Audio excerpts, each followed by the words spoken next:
You will hear a conversation between two students about buying a used car. First, you have some time to look at questions 1 to 6.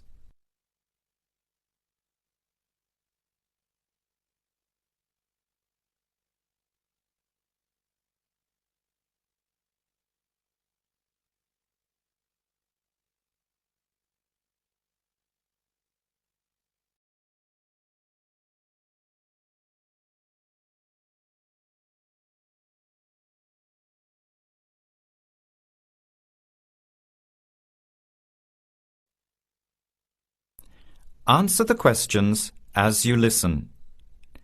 You will not hear the recording a second time. Listen carefully to the conversation and answer questions 1 to 6.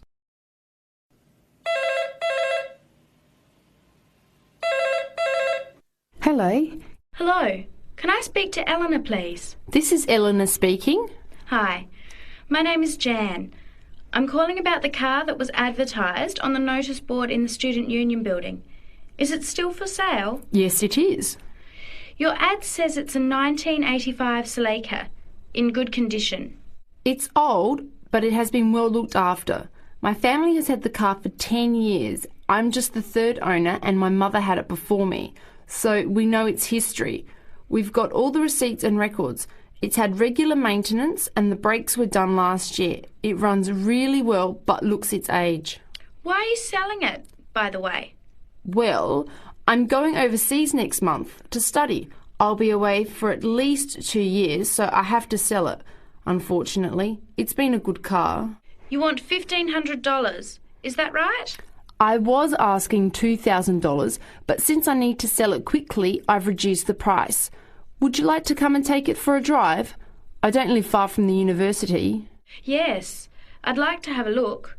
What time would suit you? Any time this evening is fine. Well, I finish classes at 6 o'clock. How about straight after that? Say 6:30? Great, I'll give you directions. When you leave the main gate of the university, turn left on South Road and keep going until you get to the Grand Cinema. Take the first right, that's Princess Street. I'm at number 88 on the right. So it's 80 Princess Street? No, it's 88 Princess Street and the suburb is Parkwood. You'll see the car parked in front. It's the red one with the for sale sign on it. OK, thanks Eleanor. I'll see you later. Bye. Before you hear the rest of the conversation, you have some time to look at questions 7 to 10.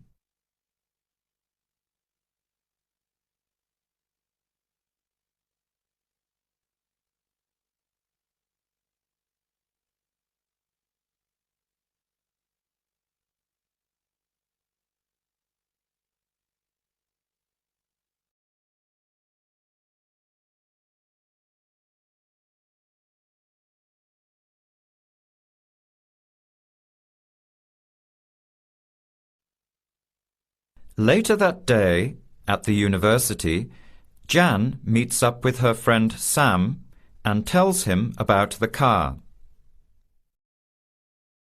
Hi, Sam. Hey, Jan. What's happening? I'm glad I ran into you.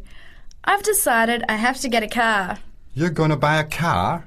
Do you really need one? I'd probably still be driving, except that my car broke down last year. Instead of getting another one, I just moved closer to the university and went back to riding a bike. Better for the environment, better for my health, and I save a lot of money. Did it really cost that much? Well, when you think of registration, insurance, rising petrol costs, parking plus maintenance and repairs, it adds up. I know it's going to be expensive, but I really need my own transportation. It takes half an hour by bus each way to university as it is. But now I'm working at night in the city. There's no way I want to hang around waiting for a bus late at night, then walk 3 blocks home alone. Hey, I think you've got a point there. So what kind of car are you looking at? It's an 85 Celica, same kind as I used to have. The owner's asking $1,500. That's pretty old. How many kilometres has it done? You know, I forgot to ask. I'll have to check tonight when I go see it. Would you be able to come with me to have a look? At about 6:30? Sure, I'll come, but I don't know a lot about cars. I do know one thing, though. I wouldn't buy an old car without having a mechanic look at it first. That's a good idea. But won't it cost a lot? Not really. You can get a check done through the Automobile Association for $80, and it comes with a report on the condition of the car. It can save you a lot of money in the long run. I'll keep that in mind. So we have to get to Parkwood at 6:30. Do you want to take the bus? It goes straight down South Road every 15 minutes. Or maybe we could walk. I don't think it's that far. Actually, I could borrow my roommate's motorbike for an hour or so. He's working all evening in the library. Do you think he'd mind? No way. He owes me a favour or two. Okay, great. See you at 6, outside the student centre. That is the end of part 1. You now have half a minute to check your answers.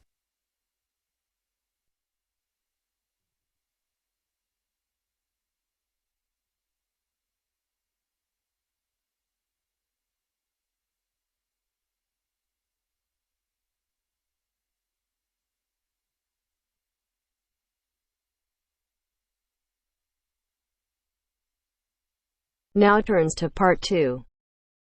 Part 2. Section 2. You are going to hear a lecture about dining services. First, you have some time to look at questions 11 to 14.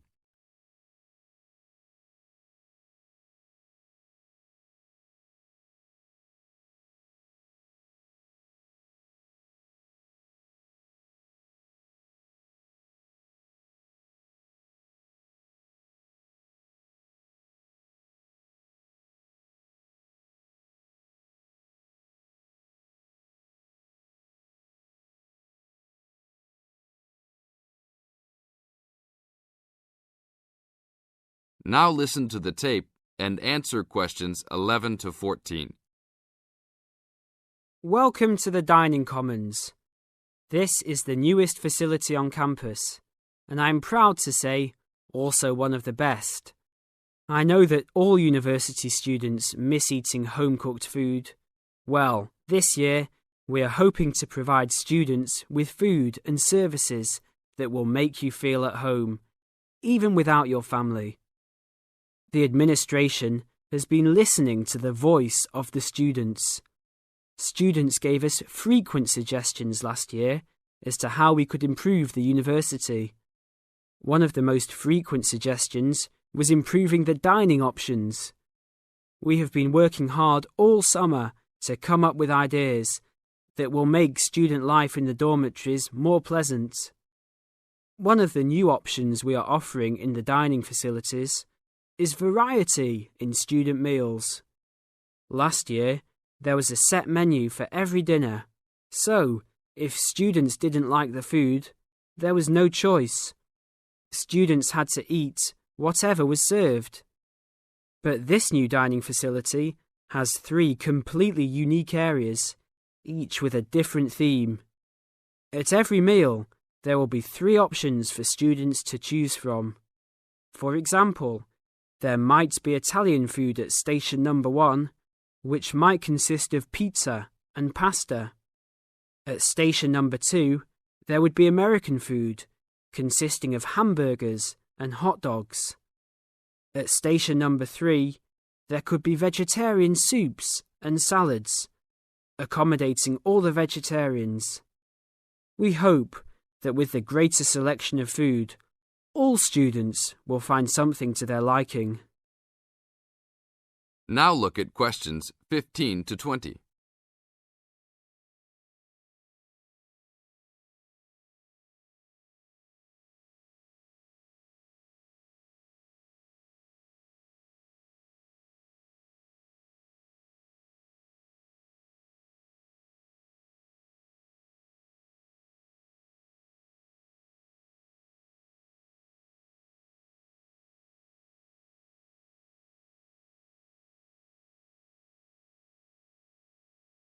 Now listen to the tape and answer questions 15 to 20. Not only will students have more options, the food will also be better. Each section of the facility will have a head chef. These are real chefs that have been trained in culinary school and have been hired specifically by the school to work in the dining facilities. All of the chefs have a speciality. The school is hoping that these chefs will prepare better tasting and more nutritious food. Every student will be able to make suggestions and also give their input as to which menus taste better.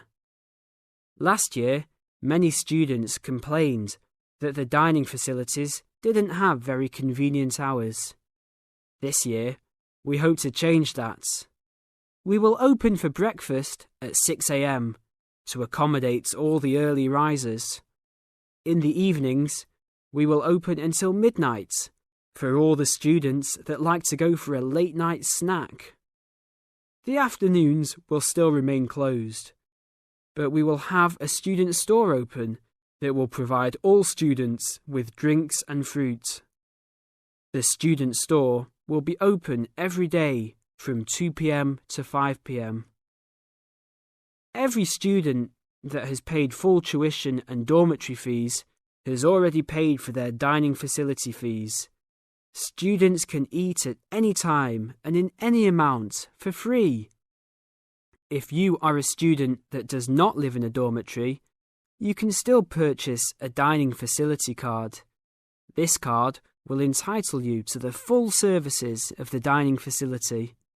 This card is available only for students and is not open to the general public.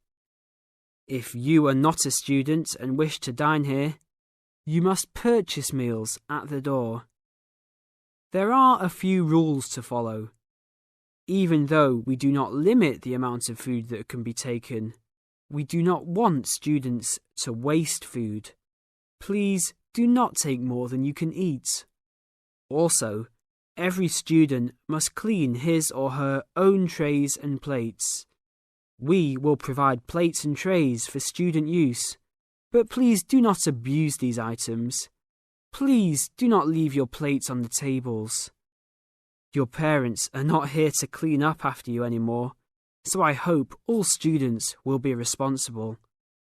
Thank you for your attention and enjoy the upcoming year. That is the end of part 2. You now have half a minute to check your answers.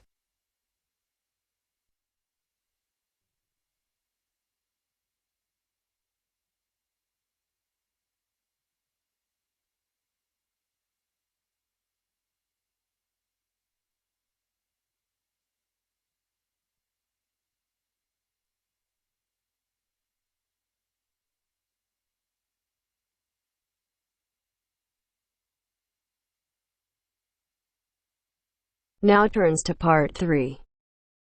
Part 3. You'll hear a woman calling Laverton Arts Centre for some information.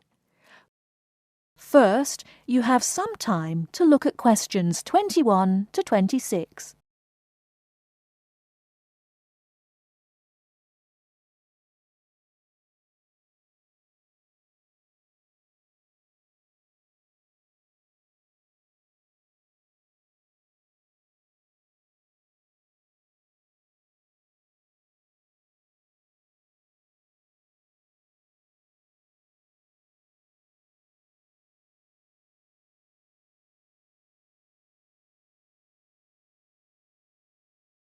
Now listen carefully and answer questions 21 to 26.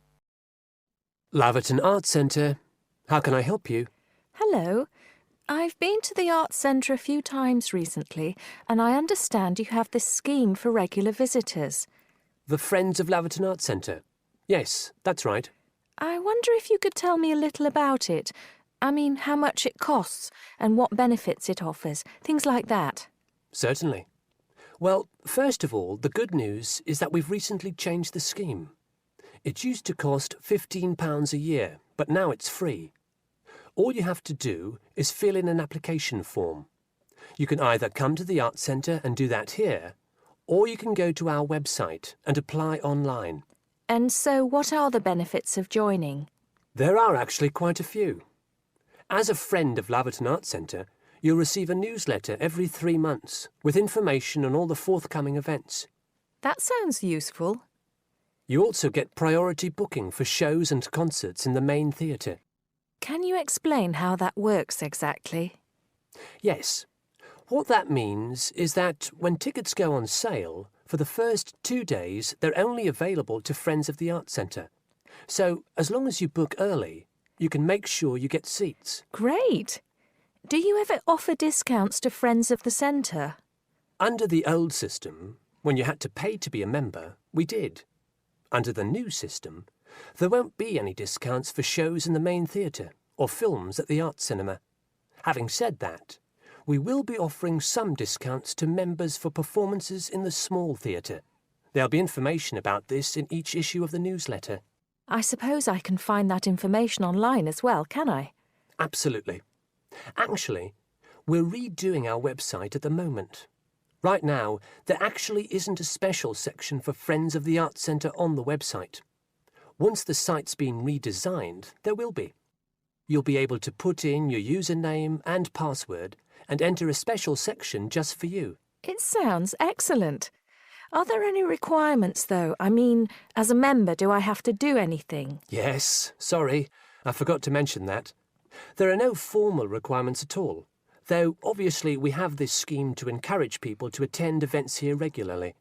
So we ask that you attend at least 4 events a year, whatever they are, if you possibly can. Nobody's going to count, though, and it's totally up to you. That sounds fair enough.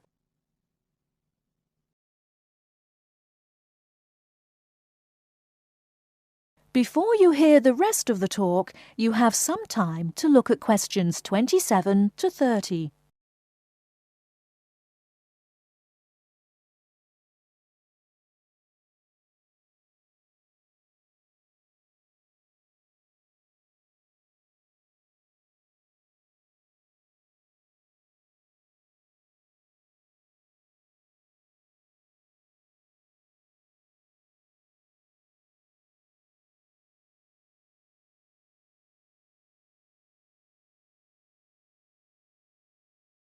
Now listen and answer questions 27 to 30. While you're here, we're actually conducting a short survey of people who phone up the Arts Centre. Would you mind if I asked you a few questions? It'll only take a couple of minutes. Sure, no problem. Thanks a lot. So, how many times have you visited Laverton Arts Centre in the last 6 months? Well, I've only lived in the area for the last 4 months, so not that many times. 3, I suppose. Yes, that's right. Fine. And how did you first find out about the Arts Centre? Let me think. Oh, yes, a friend invited me to a concert, and I came with her. Have you ever seen a film at the Arts Cinema here? No, I haven't, to be honest. In fact, until you mentioned it earlier, I didn't realise you even had a cinema. One more question. If we offered a free tour of the Arts Centre, including things such as going backstage to look at the dressing rooms, would you be interested in going on it? Oh, yes, definitely. I think a tour like that would be very interesting. I'd even pay for it. That's great. Thank you very much for your time. Thank you.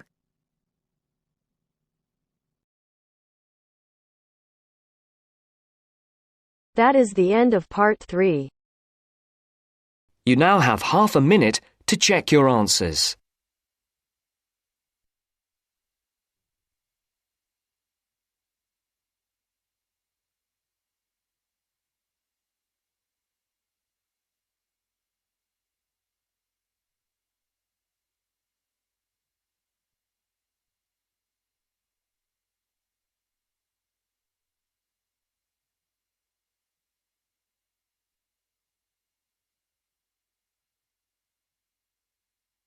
Now turns to part 4. Part 4. You are going to hear a lecture on fishing. First, look at questions 31 to 36.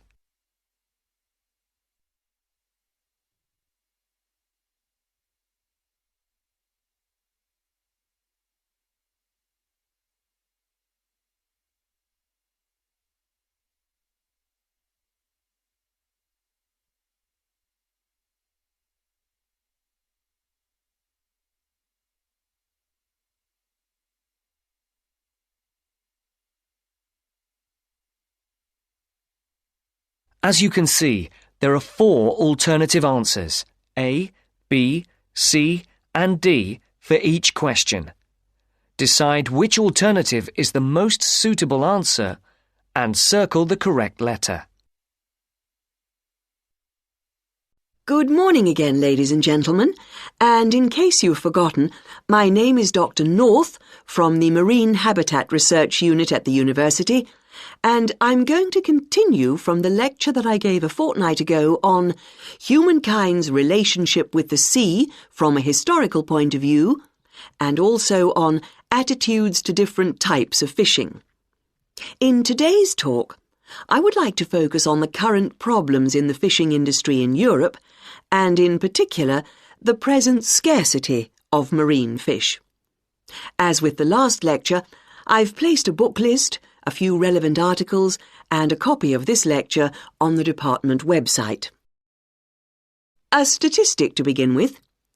Since the 1970s, stocks of the most heavily fished species have fallen, on average, by 90%. And why has this happened? Well, there's a chain of events which begins with the demographic changes that have taken place in the world over the last century. During this time, the world population has grown at a phenomenal rate, with efficient and heavy fishing, which is technology-driven, meeting the increasing demands for food. As a consequence, many fishing stocks in the European waters, from the Atlantic to the North Sea and the Mediterranean, are now on the verge of collapse. But the problem is not restricted to European waters. It's a situation that's all too clear all around the world. Fish stocks in the Pacific Ocean, for example, are now on the verge of collapse due to a combination of overfishing and natural changes in ocean ecology. And there's another reason behind the increased demand for fish, and that is the changes in the eating patterns of different countries. Certain countries have a long tradition of fishing, for example, the southern European countries, but eating patterns have changed in countries like the United Kingdom, where fish was once considered as food for the poor rather than the rich. People have been turning to fish as a cheap and healthy alternative to meat, driving up demand and depleting stocks.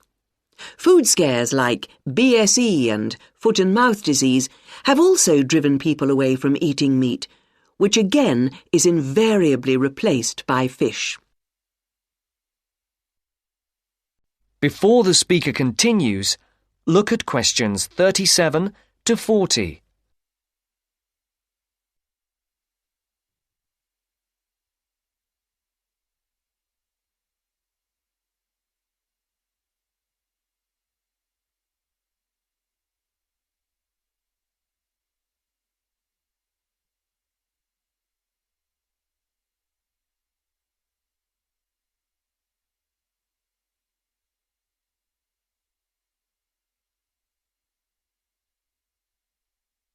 As you listen, complete the table. Write no more than 3 words for each answer. Another important reason is that a sizable proportion of the catch from modern trawlers or fishing boats is thrown away. Nets quite often land fish that are not wanted and which are thrown back into the sea dead. Discarded nets and other traps are responsible for the deaths of many fish. Our seas, like the rest of our environment, are littered with rubbish, which also destroys lots of fish. And fish are also being changed by the chemicals dumped into the oceans, as well as by overfishing, so the size of certain species is decreasing. More then have to be fished to produce a decent catch. And the solution? Well, there has to be more than one answer to the problem. Fish farms provide a partial solution, but the quality of the fish is usually inferior to those in the wild. Reducing the amount of fish that any one trawler or fishing boat is allowed to land is the most effective, but also the most unpopular measure. Countries in Europe like Spain rely heavily on fishing, and are naturally against any step which restricts their catch. But if the depletion of fishing stocks continues, there will be no fish left to fish. Take the disappearance of cod from the Great Banks off Newfoundland, which was once the richest cod fishing area in the Atlantic. After a dramatic fall in the cod population for some unknown reason, a ban was imposed, which, it was hoped, would lead to a repopulation of the cod stocks. The cod did not return, and many fishermen were put out of work. This is a scenario which we do not want to be repeated on a large scale. Now, if you look at this table on the screen, you can see where That is the end of part 4. You now have half a minute to check your answers. Our hearts beat to the city streets. We began to feel the fire. We rise like tall buildings as the chemicals, they take us higher. The night's young, it has just begun as she puts her hand in mine. We wanna chase the night.